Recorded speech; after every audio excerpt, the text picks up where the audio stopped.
रात के 9 साढ़े 9 बजे अगर आप ही लोग बताइए कि आपके घर की लड़की से कोई बोले कि ऑटो पकड़ चल आ जा, जो बनवा माटी लगनो पिया हो। लेकिन क्या भोजपुरी फिल्मों की स्थिति ऐसे हमेशा से ऐसी थी?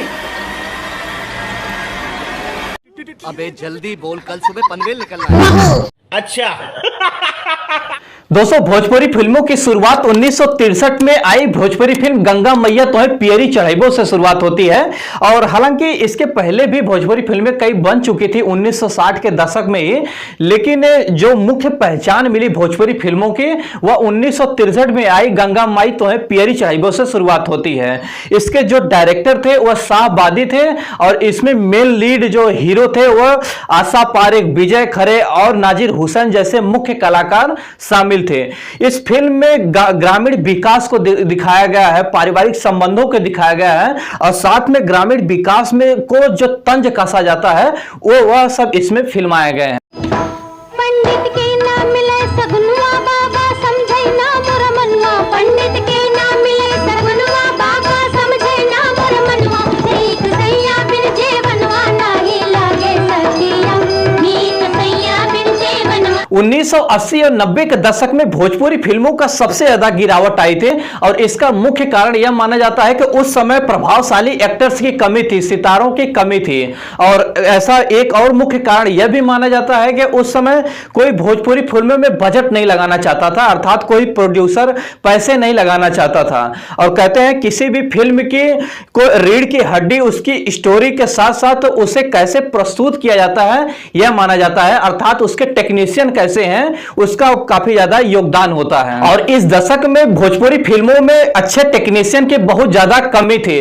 और इसी समय दोस्तों, इसी 90 के दशक में हिंदी अर्थात बॉलीवुड अपने ऊंचाइयों पर चल रहा था। ऐसा माना जाता है कि उसमें अच्छे खासे बजट लगाए जाते थे बॉलीवुड के फिल्मों में और अच्छे अच्छे टेक्नीशियन होते थे जो अच्छी तरह से उसे प्रस्तुत कर सके। दोस्तों, ये वही दौर था, अर्थात 90 के दशक में यह वही दौर था जब बॉलीवुड में गोविंदा, अजय देवगन, सन्नी देओल जैसे एक्टर्स का सिक्का चलता था। अगर सातों एक बात के हैं तो रख, नहीं तो कसम गंगा मैया की घर में घुस कर मारूंगा, सातों को साथ मारूंगा, एक साथ मारूंगा। अरे रख बनाई ठाडी रे मेरी सनी देओल सी बाटी। मैंने प्यार नहीं किया, मैंने तो फिर ये बंदूक मेरे हाथों में किसने थमा दी? मेरे ही प्यार ने। इतनी नफरत मेरे अंदर किसने भर दी? मेरे ही प्यार ने। वतन, मुल्क, देश, बाबूजी, घर, मां, क्या नहीं खोया मैंने अपने इस प्यार की खातिर। इस प्यार ने तो मेरी सारी जिंदगी बदल कर रख दी।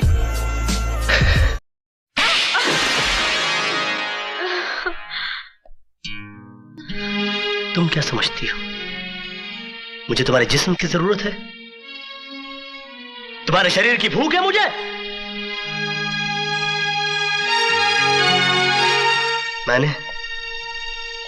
मैंने कभी तुम्हारे जिस्म से नहीं, तुम्हारी आत्मा से प्यार किया। लेकिन तुमने मेरी कद्र नहीं की, मेरा इंतजार नहीं किया। इस कारण भोजपुरी जो भाषाई जनता थी उनका रुख हिंदी की तरफ ज्यादा हुआ, क्योंकि वहां पर अच्छे खासे फिल्मों में बजट लगाए जाते थे और अच्छे खासे उन्हें प्रस्तुत किया जाता था, एडिटिंग अच्छी तरह से होती थी। इस कारण लोगों का रुख, जो भोजपुरी जनता थी उनका रुख हिंदी फिल्मों की तरफ ज्यादा हुआ और भोजपुरी फिल्में दिन प्रतिदिन नीचे गिरती गई। फिर आया वर्ष 2000। दोस्तों, यह वही समय काल था जो कहा जाता है कि भोजपुरी फिल्मों का उत्थान का वर्ष माना जाता है। 2000 में एक भोजपुरी फिल्म सैया हमार आई, जिसमें main lead actor Manoj Tiwari थे, जो कि उनकी पहली फिल्म थी। और ये भोजपुरी फिल्मों का उत्थान का वर्ष माना गया, क्योंकि यही एक फिल्म थी जो भोजपुरी जगत को पूरा जगा दिया। और अभी मनोज तिवारी की बात करें दोस्तों, तो ये वर्तमान में अभी पूर्वी दिल्ली से सांसद हैं। वर्ष 2004 में इन्हीं की फिल्म अर्थात मनोज तिवारी की फिल्म ससुरा बड़ा पैसा वाला आई है, जो कि कहते हैं कि भोजपुरी फिल्मों के पूरा कायाकल्प दोस्तों एकदम बदल कर रख दिया, क्योंकि ये महज 20 लाख रुपए में बनी थी। इसका बजट महज 20 लाख रुपए था और इसने बॉक्स ऑफिस कलेक्शन 50 करोड़ किया था दोस्तों।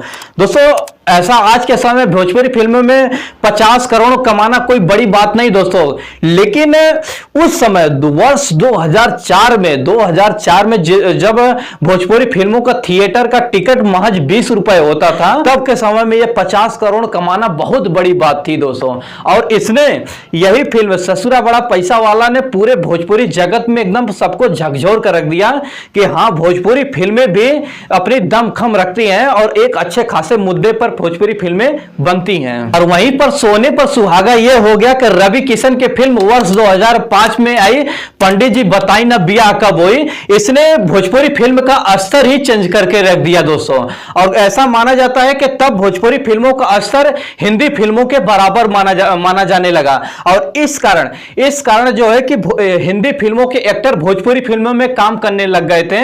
जैसे कि 2006 में अमिताभ बच्चन जी ने गंगा पिक्चर में काम किया, फिर 2007 में गंगोत्री में, 2012 में गंगा देवी में काम किया। और वहीं अजय देवगन ने 2006 में धरती कहे पुकार फिल्म में काम किए। उसके बाद शत्रुघ्न सिन्हा जी ने रंगीला बाबू में काम किए और भोजपुरी फिल्मों का स्तर अब हिंदी फिल्मों के बराबर माने जाने लगा। लेकिन इसी वर्ष अर्थात 2012 से ही भोजपुरी फिल्मों का स्तर गिरना भी प्रारंभ हो गया।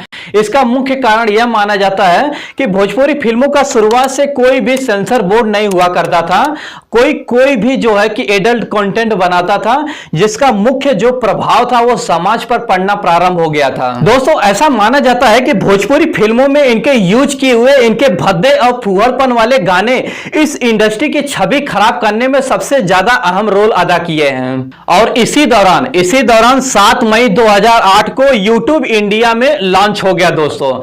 यूट्यूब इंडिया में लॉन्च होते ही दोस्तों भोजपुरी फिल्मों का असर और तेजी से गिरने लगा। इसका मुख्य कारण यह माना जाता है कि इसमें जो है एडल्ट कंटेंट या भद्दे और फुहरपन वाले गाने भोजपुरी फिल्मों में काफी ज्यादा यूज करने लगे और कोई सेंसर बोर्ड होता नहीं था। इस कारण जो छोटे कलाकार थे और भद्दे और फुहरपन वाले गाने जो है बनाना शुरू कर दिए और इस यूट्यूब पर अपलोड करना शुरू कर दिए। इससे सीधा असर जो है भोजपुरी फिल्मों पर पड़ा, इनकी छवि पर पड़ा। और सबसे ज्यादा अगर कोई इंडस्ट्री में सबसे ज्यादा अगर गाने यूट्यूब पर लॉन्च होते हैं तो भोजपुरी इंडस्ट्री के लॉन्च होते हैं और इसमें 90% जो है भद्दे और फुहरपन वाले गाने होते हैं। यहां तक कि भोजपुरी फिल्मों में जो सुपरस्टार कहे जाते हैं, हालांकि कोई कहता नहीं है, ये खुद मान लेते हैं, जैसे कि रवि किशन, पवन सिंह, खेसारी लाल यादव, ये सब जो है कि अपने आप को सुपरस्टार कहते हैं। ये भी जो है कि भद्दे और फुहरपन गानों से ही हिट हुए हैं। दोस्तों, फिल्मों के विश्लेषज्ञों का ऐसा मानना है कि भोजपुरी फिल्म में एक्टर्स कम सिंगर्स ज्यादा हैं और इसमें जो यूट्यूब पर जिनका कोई एक गाना 1 या 2 मिलियन चला जाता है वह भोजपुरी फिल्म का खुद को सुपरस्टार मान लेता है। और आज भोजपुरी फिल्मों की स्थिति ऐसी है कि भोजपुरी फिल्में थिएटर में कितना चलती है या कितना उसका कलेक्शन होता है इससे बिल्कुल भी मतलब नहीं है। उनका यूट्यूब पर कितना व्यूज जाता है इससे स्टार का स्टारडम चेक किया जाता है। और यहीं पर आप बॉलीवुड के एक्टर्स या साउथ के एक्टर्स को आप देख लीजिए, उनका यूट्यूब पर कौन सी फिल्में ज्यादा चली या नहीं चली उनसे बिल्कुल भी मतलब नहीं होता है। उनका सबसे ज्यादा ध्यान थिएटर पे होता है कि थिएटर पे उनकी फिल्में कितने हफ्ते तक चली और कितना कलेक्शन की, इससे उनका स्टारडम चेक किया जाता है। लेकिन भोजपुरी फिल्मों में इसका उलट है, यहां पर थिएटर कम यूट्यूब ज्यादा होता है। और इनकी मानसिकता आप दोस्तों चेक कर सकते हैं कि इनके व्यूज के हिसाब से इन एक्टर्स का नाम भी रखा गया है। किसी का नाम ट्रेंडिंग स्टार, किसी का नाम पावर स्टार, किसी का नाम ईरान स्टार। इस तरह से यूट्यूब से, ना कि थिएटर के कलेक्शन से इनका डिसाइड होता है, इनके यूट्यूब से व्यूज से डिसाइड होता है कि इनका क्या नाम रखा जाए। और स्थिति आज ऐसी आ गई है दोस्तों कि कोई बड़े शहर जैसे दिल्ली, मुंबई और गुजरात जैसे शहर में भोजपुरी फिल्में थिएटर में लोग लगने ही नहीं देते हैं। इसका मुख्य कारण, इसका जो मेन कारण यह माना जाता है कि इसमें एडल्ट और भद्दे और फुहरपन वाले गाने सबसे ज्यादा यूज किए जाते हैं। और ये सही भी है दोस्तों उनका कि अगर कोई परिवार के साथ जा रहा है तो भद्दे और फुहरपन वाले गाने थोड़ी सुनने जाएगा।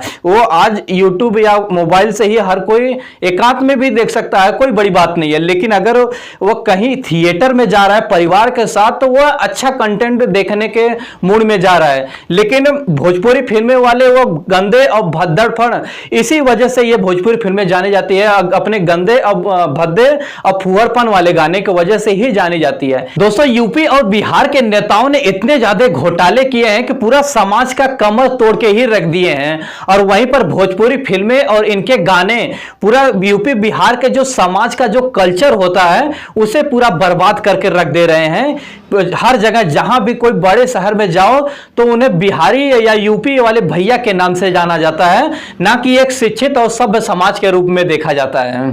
दोस्तों, भोजपुरी फिल्मों के लोग धोनी और चोली जैसे मानसिकता से ये लोग आगे बढ़ ही नहीं पा रहे हैं। इनका केंद्र बिंदु यही हो गया है, ढोली और चोली जैसे शब्दों से ये आगे बढ़ ही नहीं पा रहे हैं।